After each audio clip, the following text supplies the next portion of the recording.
ভোলৰ সৈতে পিঠাগুড়ি দি মাছৰ আঞ্জা খাইছেনে? বৰ সোৱাদ।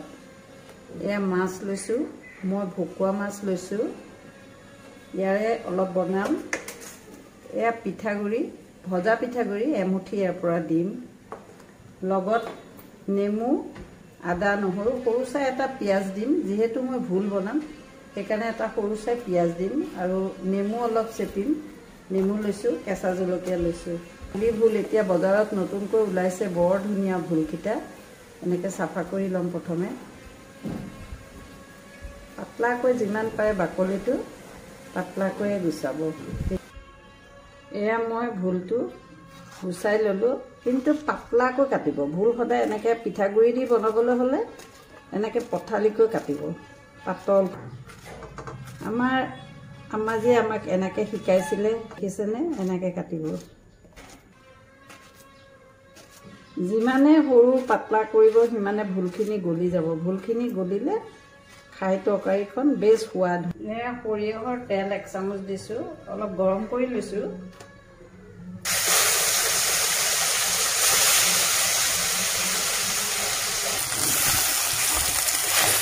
মাছখিনি পূৰা নাভাজিব, আধা ভাজিলেহে টেঙাৰ আৰু ভোলৰ যিটো সোৱাদ। মই নেমু টেঙা দি বনাম। নেমু টেঙা দি বনালে বেছি সোৱাদ হয়, সেইকাৰণে নেমু টেঙা দি বনাম। মাছখিনি মই আধাহে ভাজিম।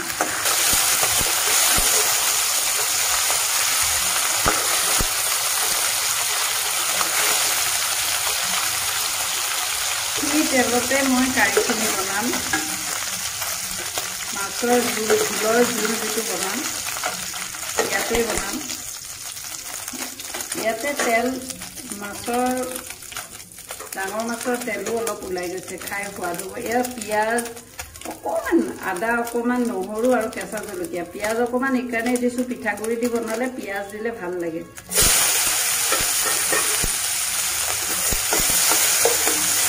তেলতে হালধি দিছোঁ।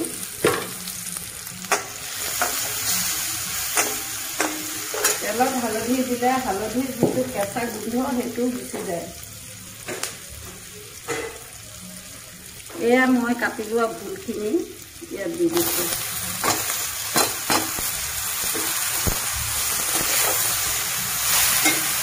ভোলৰ নিজৰ পানী ওলাব, ভোলত বহুত পানী থাকে। মজি পেলাই পানীখিনি এতিয়া ওলাব। মই এয়া 1 চামুচ নিমখ দিছোঁ।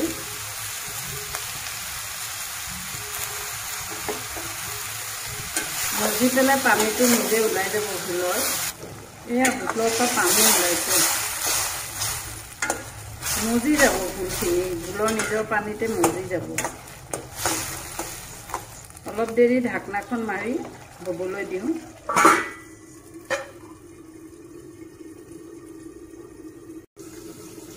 এইখিনি চাওঁ, পানী পূৰা ওলাই গৈছে, পূৰা মজি গৈছে। এতিয়া মই ইয়াতে পানী দিম। মোৰ জোল হৈ ৰখাৰ জোখৰ এয়া পানী দিছোঁ। আৰু অকণমান নিমখ দিব লাগিব, অলপ নিমখ দিম এতিয়া।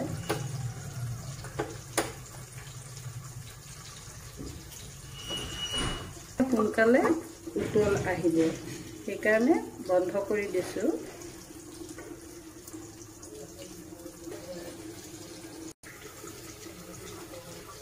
ঢাকনাখন উঠাই চাইছোঁ, এয়া উতলি গৈছে। এতিয়া ইয়াত মই মাছকেইটুকুৰ দি দিম।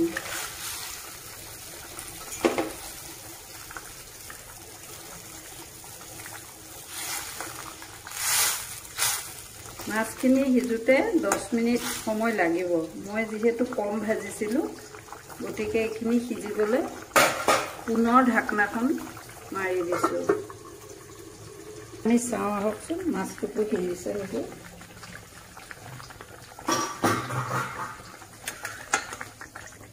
এয়া ধুনীয়াকৈ 10 মিনিট হৈ গ'ল। মাছ ধুনীয়াকৈ সিজিছে। এয়া চব কামবিলাক ভাঙিয়ে গ'ল, কামখন মাছৰ। ইয়াৰ পৰা মই 1 মুঠি পিঠাগুড়ি লৈছোঁ। পিঠাগুড়ি 1 মুঠি লৈ লাহে লাহে এনেকৈ ঢালি আছোঁ। লগে লগে মই অলপ লৰাই দিছোঁ, নহ'লে গোটা গোটা হ'ব।